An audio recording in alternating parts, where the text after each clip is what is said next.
Thanks for tuning in to Hobbs and Horror Movie Review Podcast. Hey everybody, welcome back to another episode of Hobbs and Horror. I'm Eric. Hey. That's it. That's all he's got today. Hey. Yeah. Hey. All right, so outstanding Carlos. outstanding introduction, you two. And so we're back. We're talking about Silent Rage today. Yes. The great Chuck Norris movie. Raging boner. Chuck Norris. That I don't know about you guys, Silent but raging boner. this thing got a Silent but deadly raging boner. this thing got a 5.4 on IMDb. Yeah. Now, can you tell me that's like way over the top, right? What was it? 4 point what? 5.4. I think that's pretty generous. I think that's very generous. I would say the reason for that is Chuck Norris and Chuck Norris alone. How about Chuck Norris? I don't think it has anything to do with the movie itself. Okay. I don't think so Quality of either it. because the movie was boring as shit. So, Gavin, what was this thing about? What was this thing about? Yeah. Okay. So we've got a guy. His name is John Kirby. And John Kirby is some kind of a patient of a psychiatrist, psychologist, something like that. Hold on a second. This does appear to be the real plot to this movie. Yeah. Unless Gavin's got somebody the- named John Kirby in another movie. No, it's got Reese Witherspoon. No, no. So, and whatever it is, it's not really clearly defined. But whatever it is that this guy has, he has a break, and he slaughters. I'm assuming it's his family, although I don't think they made that very clear. He gets shot down, and the doctors revive him, and the scientists do their magic and use his body as sort of an experiment for an anti-aging formula, I guess. Yeah. But he's the wrong person to use it on because he is a psychotic killer. So he's now a psychotic killer who cannot be hurt. He heals super fast. And of course, who is the only person that can take down an invincible creature? Obviously, the only person who can get between him and destroying the world is Chuck Norris. Yeah. Yeah. Yeah.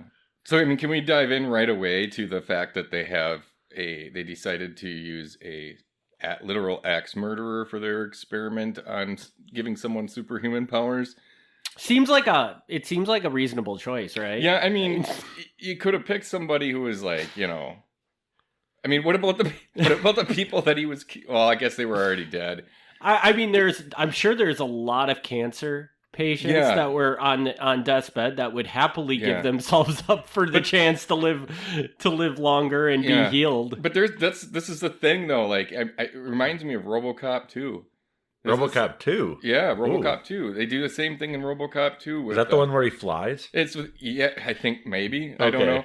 But, Kane is he's like this big drug dealer guy, and they kill him, and they put him in, they turn him into a big fucking robot. It's like, dude, why would you do that? You saying RoboCop 2 ripped off Silent Rage?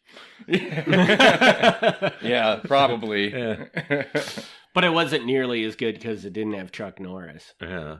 So. No, but it is interesting. And the whole idea behind this, maybe I'm thinking too hard. I don't know. But I don't really get what the Institute is. Yeah. Because apparently, you got a psychiatrist who also does surgery on the side. But then you've got this whole other branch of it where the guys are doing scientific experiments. So, I don't know what the Institute is. Yeah. It's more than a hospital. I'm not really clear what the I got the place impression is. it was a research center.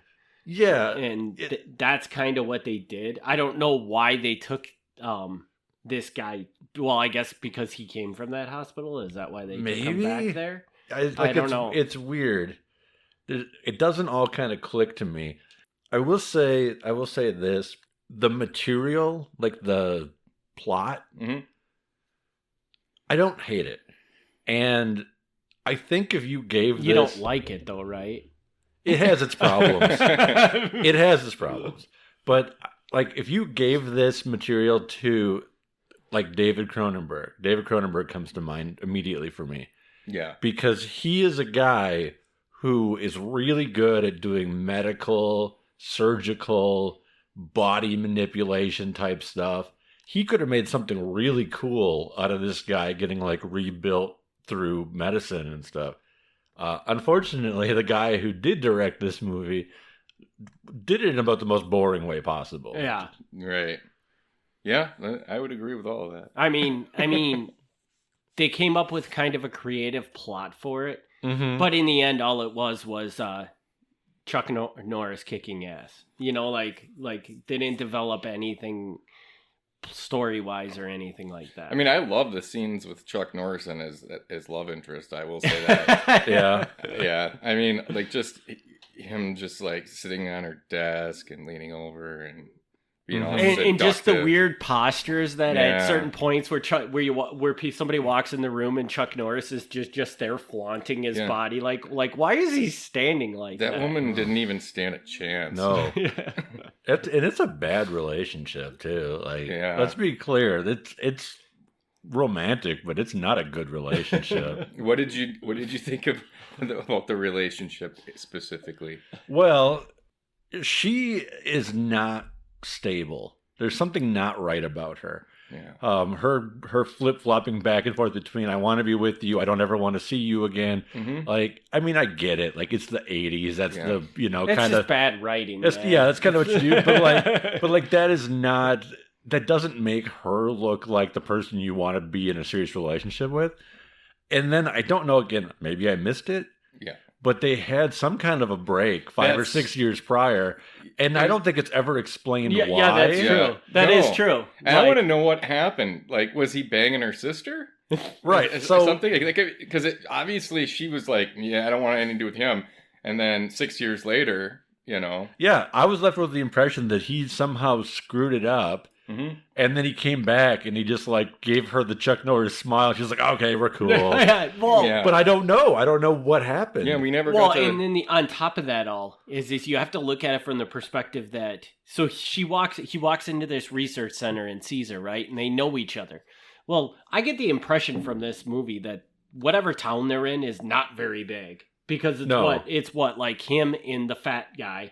Are the two cops of the love town. That guy. Yeah. But I mean, who's really not even that fat. So what happened here that they haven't seen each other in 6 years? They're probably in a town of like 3,000 people. They're bound to pass through and know that each other lives there. They shouldn't have been surprised to see each other again. I don't know. That's true. I don't know. It's just a whole weird dynamic. There's definitely a lot of details that were not worked out.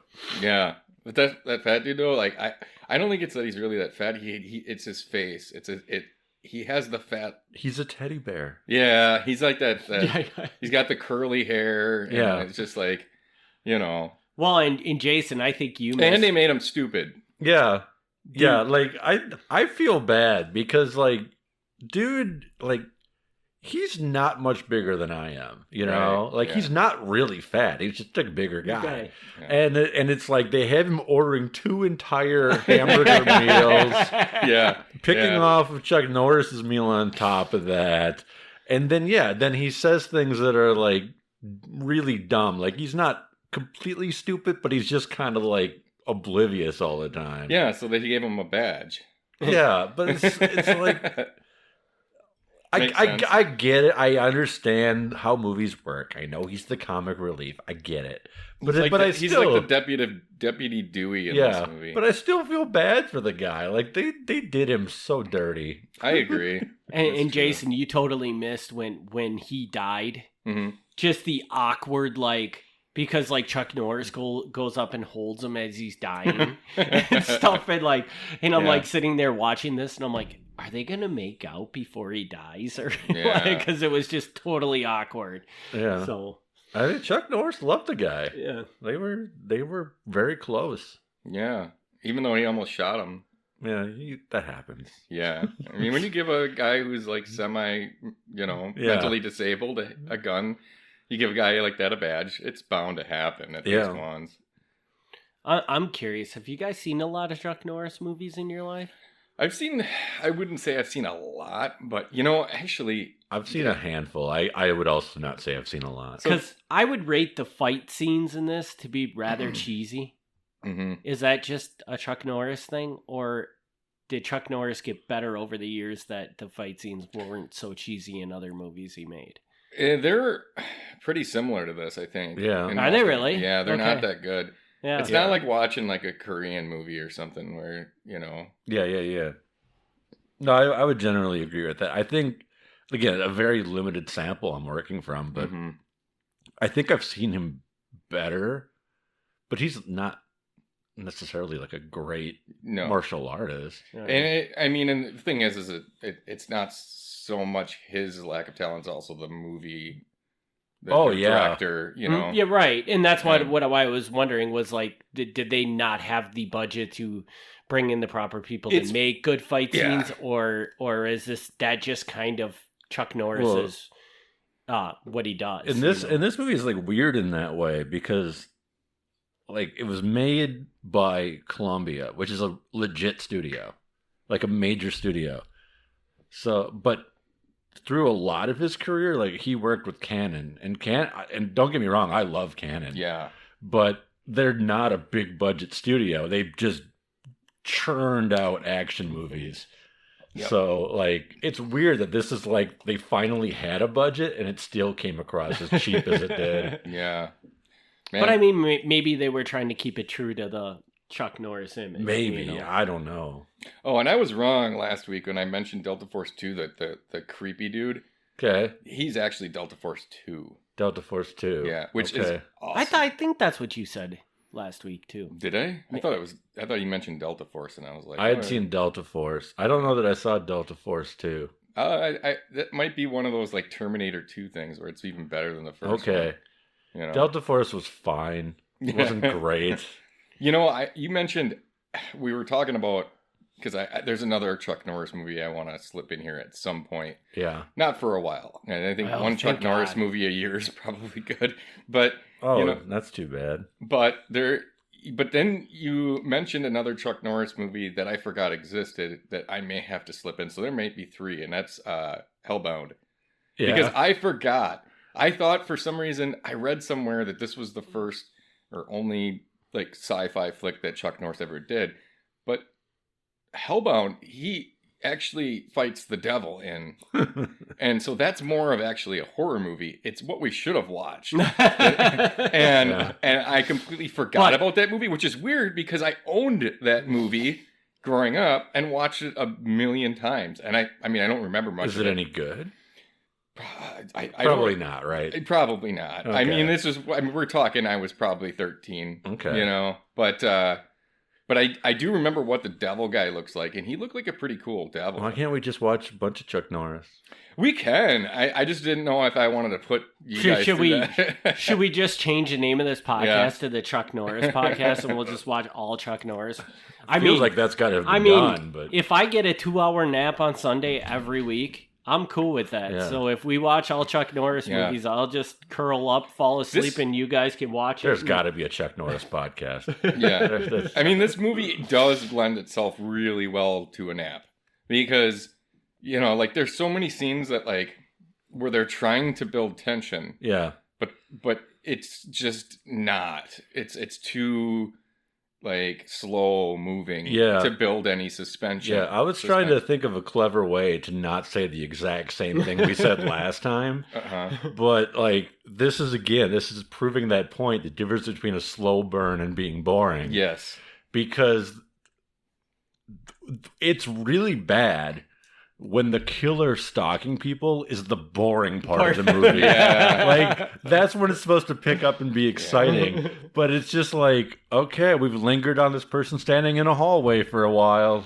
Nothing's happening. Well, I noticed there's like several, well, I don't know what several, but at least 2 shots in this movie that were directly taken from other movies. And I think they were trying to replicate the suspense, like from Halloween, for instance. There's a scene where Chuck Norris shoots him. The first time he shoots him, he falls over, slumps down against the wall, and Chuck Norris walks outside, and he leans against the wall out in the hallway. And in Halloween, Jamie Lee Curtis does that. And then you can see the camera angle. You can see her. And then you can see Micheal Myers slowly get up off of the floor. And she has no idea, which is great at building suspense. That's right. That's a genius camera angle to have where the audience knows what's going on, but the main character doesn't. And it's really suspenseful. Yeah. This... He does that, but they don't show him getting up, or do they? I don't remember. Okay, I don't think they do, but and then all of a sudden he just pops up like a groundhog in front of him, Yeah. And it was really what the fuck, it. And then the other scene obviously would be when he's axing the door and sticks his head in it. Oh yeah, that was pretty obvious. If that wasn't supposed to be a Shining reference, I don't know, because it was so obvious. Yeah.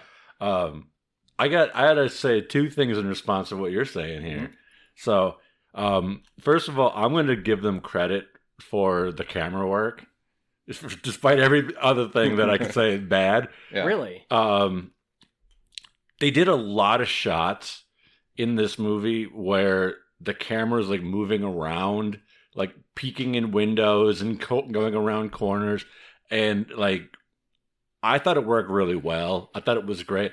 The whole opening scene, from the guy waking up to going down, calling the doctor to get in the act.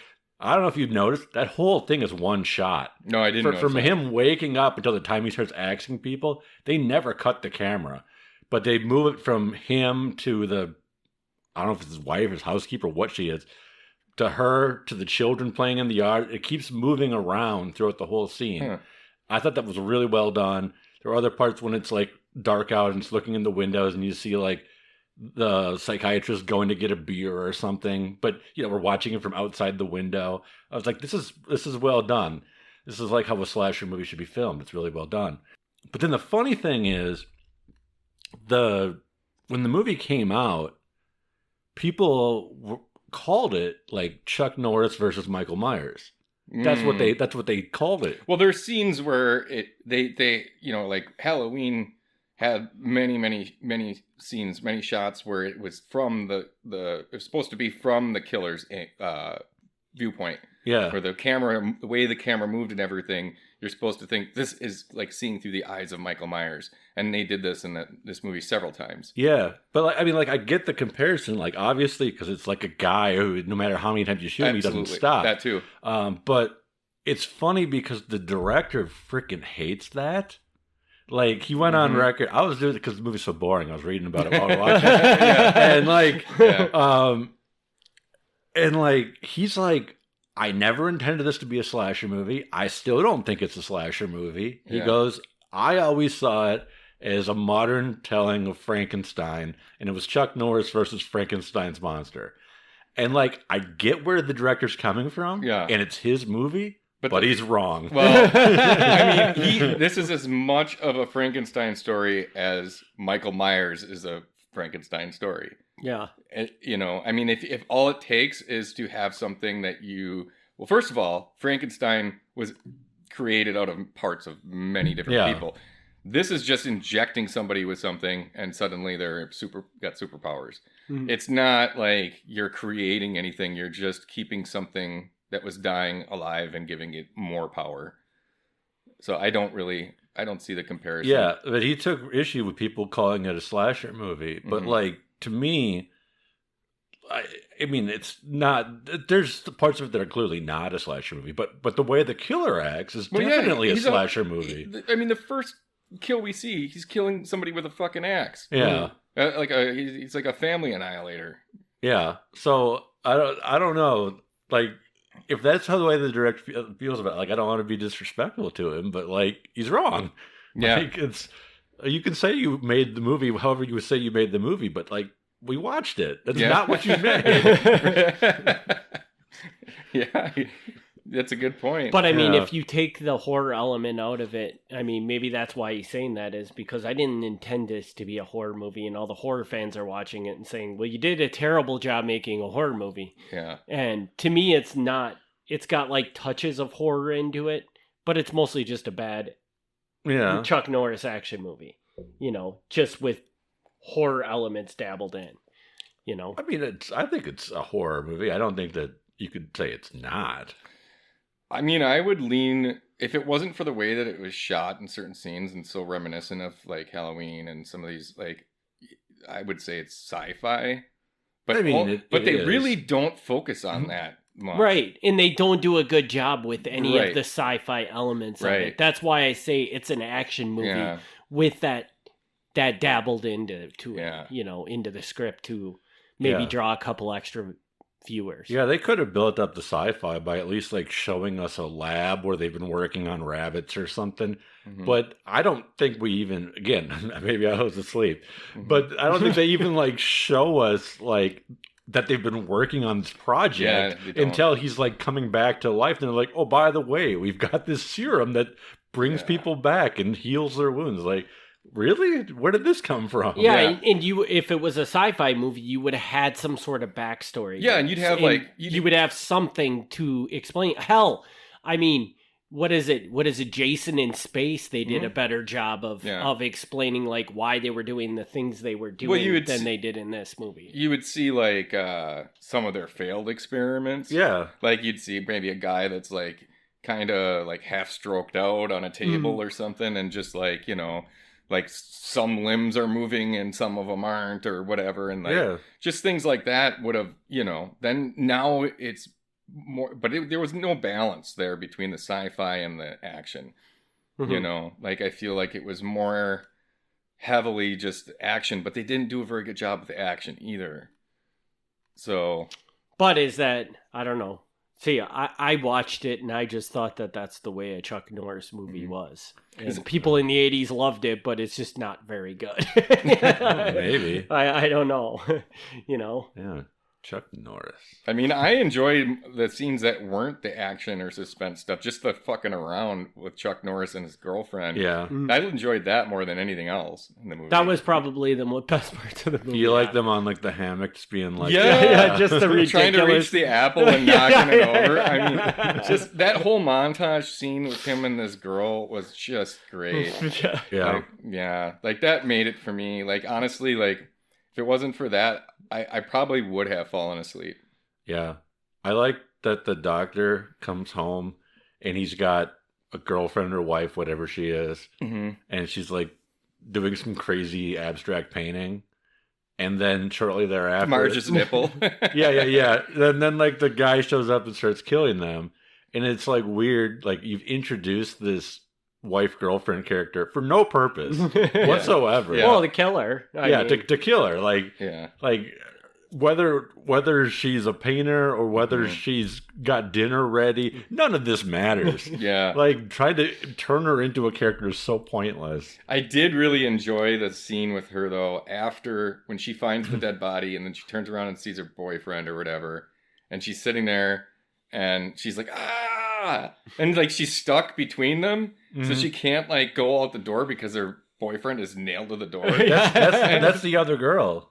Or okay. That was the other that girl? Was Chuck Norris's girl. That scene though. The girlfriend was dead in bed. And the boyfriend was tacked up. But I really enjoyed that scene. That was really good. I just love scenes like that where like the character doesn't really quite know what to do because they're kind of stuck, and then so that like it goes on a little longer than it should. And like it kind of reminded me of the scene in Terror Firmer with the Toddster. Oh yeah. Where the Toddster, like there's like somebody they killed and made into a water fountain, and then there's somebody else dead behind him, and he's just like it's like turning back and forth between the two dead people. It is a great reaction. It is, and I mean, in there they knew what they were doing, and they took it even further, which made it so great. Yeah, this was great because it was completely unaware, and it went on just a little bit too long, I thought, and it was great. At what point did you guys realize that the doctor's girlfriend and Chuck Norris's girlfriend were roommates? When did you figure that out? When the guy killed her. Okay. All right. I still didn't. I just wondered why they were all there together. Yeah. Okay. Because like that confused the hell out of me because again, the doctor comes home and the dinner's not ready, so they're gonna get pizza or whatever. Yeah. And she's like, "Oh, by the way, so and so's out of town for the weekend." Now, if I'd known the character's name, maybe I would have caught on sooner. Mm-hmm. But when she said that, I thought that was like they were talking about their daughter or something. Yeah. I was like, oh, actually, I thought that too. Exactly. I thought like, oh, their daughter's going to summer camp or something. Okay, cool. Like, at no point did it occur to me that this other main character lives in that house. Yeah. And I actually was really confused when she walked into the house and started walking around until and then I kind of put it together. But I was like, why is she going into this house? Like, why is she there? Because they never really explained that they live together or anything. Yeah, which was funny because like very early in the movie, she knows the doctor, obviously, because of the living arrangements. The doctor's surprised that she already knows Chuck Norris. But again, during this conversation, maybe I missed it. Maybe I was asleep. Yeah. But I don't think it was ever made clear that they were roommates. Like, why they were supposed to know each other. Now, but here's a question. Does the guy live with her? I'm not 100%, but I think that he does. Yeah, I think that he kind lives of, there too. Because he immediately just came home from work and is like, let's get dinner and stuff. So yeah, I guess that would make sense. Maybe the two of them, the two girls, are banging the doctor and Chuck Norris is the cuck. Maybe. I don't know. No. I don't. All I'm saying is like, I either was not paying good attention, Which you weren't. I thought I did okay. Okay, I didn't do okay. It's either that or somebody really forgot to leave some of the crumbs they should have been leaving. Yeah. So Gavin, how many Chuck Norris jokes did you bring today? I didn't bring any. Oh, really? I'm really surprised by that. It's good. Yeah, none. Good. I'm not doing Chuck Norris jokes. Oh, that would have been great if you would have just dropped a Chuck Norris joke for like every 5 minutes during the podcast. No, not doing it. I thought about it and I was like, no, I'm not doing it. So question for you guys. What, last week's movie, this week's movie, which one's more boring? Well, that's tough because the first half of last week's movie is better than this movie all the way through. Okay, but pick the boring part of last week's movie. Oh, then in this movie would be better. Yeah, I mean... See, I thought this movie was even more boring. Yeah. I gotta say last week was more boring. Really? But it also didn't help that last week's movie, I think, overall was worse. So it made the boring parts feel worse. I'm gonna argue. I might have to argue that one. Well, that's your opinion. This movie did nothing for me, man. Yeah. Okay, I've got nothing good to say about this movie. I think though, like, it's worse to get someone's expectations up, and then like this one was consistently the same thing the whole way through. Yeah, that's true. Whereas I felt like there was like a dangling carrot that that last week's movie was going to turn out great, and it ended up just shitting all over us. Well, shit all over us. So should we shit on my balls? Should we do ratings on this piece of shit? Sure. All right, who wants to start? Why don't I start? Yeah, you start. I'm going to start. I am going to, even though I think this movie was worse than last week's movie, but by a very close margin, I'm going to just go with a 1.5 on this one. I was going to guess 1.2. Yeah. I was going to guess you were saying 1.2. 1.5. And I wish I had a reason to tell anybody. The only reason why you would ever watch this movie is because you want to see another movie with Chuck Norris in it. Because there's no other reason to watch it. Yeah, and I should be clear. I've never seen this movie before. The reason I rented it or bought it from the thrift store is just because I heard about it and I figured, and honestly, I think this is only one of two movies we've done in this entire podcast that I hadn't seen prior. Really? Wow. Yeah. That can't be true, but I'm pretty sure. We'll go with I mean, that. I'm talking about ones I've picked. Oh, okay. Not just like in general. Sure. Yeah. So this is what happens when you. So what did you say your rating was? I haven't said mine yet. Okay. I would probably, I respect yours, Eric. I think it's pretty, I'm going to give it a little higher than that though. I think it, it has its moments. There were some scenes that made me laugh. It's a bad movie overall, but I do think it's kind of cool to just see Chuck Norris battling some like Micheal Myers type unstoppable killing machine, whatever. Even though for a movie about an unstoppable killing machine, he wasn't killing that much. I would probably go like 3. Wow, that might be your lowest rating ever, be. man. Yeah, it could be. It could be. Yeah. This is the part where I get in trouble. Yeah. Oh, you're gonna go really high? I'm gonna go really high. Really? Yeah. Why? So I fluctuate while watching the movie. I was keeping the rating constantly in my head while I was watching the movie, and I fluctuated up and down, but not too much up and down. It was consistent between one number and another number, and I'm landing on a 6.2. Oh, wow! boy. Why? I feel the movie has a lot to offer. It fails. It's a failure of a movie. It's not a good movie. It fails in so many ways, but I see so much in it. Mm-hmm. I see the fight scenes. The Chuck Norris versus the bikers, great. Fantastic I'll scene. agree with that. But I bet you there's just like 50 other Chuck Norris movies way better to... The opening scene, the camera work, loved it. The whole idea, I thought, was a good idea. Similar to Jason saying, like, Chuck Norris versus Micheal Myers. It's a great concept. I feel, again, like the biggest problem, and I don't think the biggest problem is the bad writing, which there is bad writing.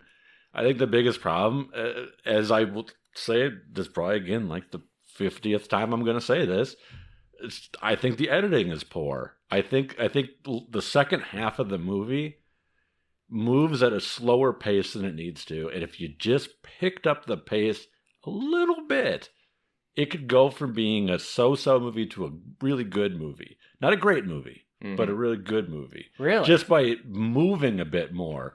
Instead of like having to take naps between the killer killing people, but having him actually moving along doing it, I think would made that much better. Yeah, I agree. I probably if they would have trimmed down some of the scenes that they were trying to build suspense and failing at it, it probably would have bumped my rating up at least 2 points. Yeah. So I think if you cut out 5 minutes, you could get a solid 6 out of this movie.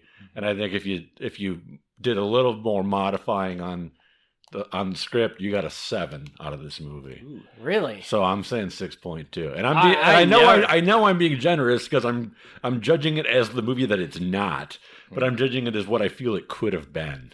Wow, yeah. I do not get that at all because I don't see a whole lot of saving this movie. Yeah, I feel like there are so many missed opportunities. Like I mean, so if you got somebody who can, like they showed a scene where they cut into his chest and it immediately heals. Yeah. Do something with that in a fight scene with Chuck Norris.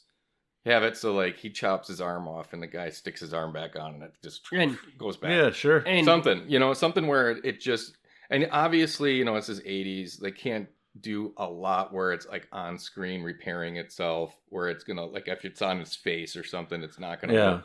But there's ways. It's almost like they were afraid to go that cheesy. Yeah, which might have been not a great choice, because like in their attempt to make it more realistic, like it's not a believable story to begin with, but they're trying to make it realistic. I think that might have hurt them. Do you think there's an element of where they're trying to cater to the action people and the horror people or sci-fi people at the same time? Oh, definitely. And they don't want to do too much of something that the horror people will like, because then they're going to offend the action people. And it was just kind of a weird balancing game that just I suspect that's part of it. Yeah, sure. The way they did it just didn't work because they ended up nobody liked it. It's clearly like outside of most of what Chuck Norris does. Right. Yeah. So it's not going to appeal to your core Chuck Norris fan. I think that it would appeal to your slasher movie fan, but even there's things that are thrown off by it. I'm not mad about it, but I think are thrown off. Yeah, I think they just didn't commit enough to either genre. And that's kind of where I'm going with it is that they tried to play this line of, well, we're going to be a really cool action movie and a really cool horror movie at the same time. And by that, they just made a mediocre both movies. Yeah, I agree. Yeah. And I know my rating's way too high, but I'm sticking with it. Yeah. I'm just shocked. I'm really shocked that you could get that much good out of this movie. I don't know. It happens, man. Look at some of my fucking ratings.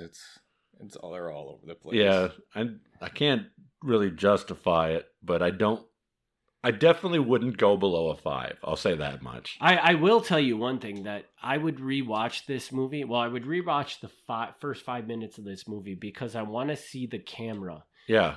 Scene that you're so impressed with. Because shit like that completely escapes me. I don't notice that when I'm watching a movie. And it's interesting that that's one of the things that jumped out at you. But what I love about that kind of camera thing impresses me because of how many different things you have to have in play at the same time. Yeah. Like if it's just the guy and the housekeeper, again, I don't know what she's supposed to be. If it's just those two, that's not that big of a deal. But controlling those kids acting out there, come into the house and do the whole scene in like one shot, either they nailed it or they had to do that 20 times to make it work. Yeah. My favorite scene like that, because I love scenes like that too. Sometimes I catch it, sometimes I don't. There's one though that I really like, and it's so well done, is Children of Men. There's a scene in Children of Men where he's up in this big building and he's got, if you don't know the plot of Children of Men, it's basically nobody can give birth anymore, so the population is dying out. But this one woman gives birth, and Clive Owen is trying to take that baby and the mom to some safe place where they can, I don't know, do tests and whatever, try to repopulate the Earth. So anyway, the world's like bombed out. It looks like just like modern. It looks warfare. like Detroit. Yeah. So there's this scene where they're up in this big like building, and it's being attacked. It's getting bombed left and right. People are shooting each other and everything, and he's running around with this baby in his arms and stuff. And I think that's what's going on anyway. But there's so many things going on, and it's all one camera shot. And I mean, there's explosions going off. So many actors involved in this, going from one set to another. And then I think at one point, early on in the scene, one of the explosions gets like some sort of crud on the camera. Oh, really? Yeah. And so it's in the final. Oh, no way. Yeah. Like you can see it on the camera as it's still going through the whole scene. But you got to imagine it's so expensive to do a scene like that with multiple explosions and everything else. You get it once and you get it right. And that's your only thing that they're just like, we'll keep it in. Yeah, we'll live with this. And honestly, I think it kind of adds to it a little bit. But that's like anytime someone talks about scenes like that, that's my first thought is that scene. Because I was just like, wow, that's good. It's kind of funny. And it's a much better movie than the one we just watched. I'm going to tell you that actually you have me intrigued by this movie. You've never seen Children of Men, dude? No. Oh, that is one of the best. I might actually, I'm going to guess that's on Tubi or something. I own it if you want to borrow it. Because I might just watch it down at the warehouse someday. So. Yeah, dude. Maybe we could watch it while you're training me at some point. All right, so do we got anything else? We want to jump to what we're doing next? Well, I believe you're next, Eric. Well, you know what it is going to be next then. Huh. It's been the movie that everybody's been trying to put off. Lost Highway? Yeah. All right. Oh, yeah. Why did we not do that Actually, before? though, you know what? Maybe we can't do Lost Highway because the last time we couldn't find it, right? That's why we didn't do it. I think that's why... Oh, man. I don't have another movie, so you guys can... I mean, we can do Lost Highway. You give me a week, I'll even order the damn thing. I don't care. You want a Lost Highway? I'll get you a Lost Highway by noon. Yeah. Yeah, you want nail polish. Yeah, thank you. And I should go down and look in my DVDs because I'm surprised I don't own it, but I don't. I was also surprised I didn't know. I looked through my collection as well, and I have more than a handful of David Lynch, but I do not seem to have Lost Highway, which is strange. So, well, maybe we'll shoot for that. If not, we'll probably pick one of the ABCs of Gavin's choice for the next episode. So that's guaranteed to be a gem because I'm going to fight for the C movie. You are? Let's keep this string of shitty movies going. Wow. Okay. So with that, we'll wrap this episode up and we'll see you all on the next one. Thanks for tuning in to Hobbs and Horror Movie Review Podcast. Join us in 2 weeks for another exciting movie review.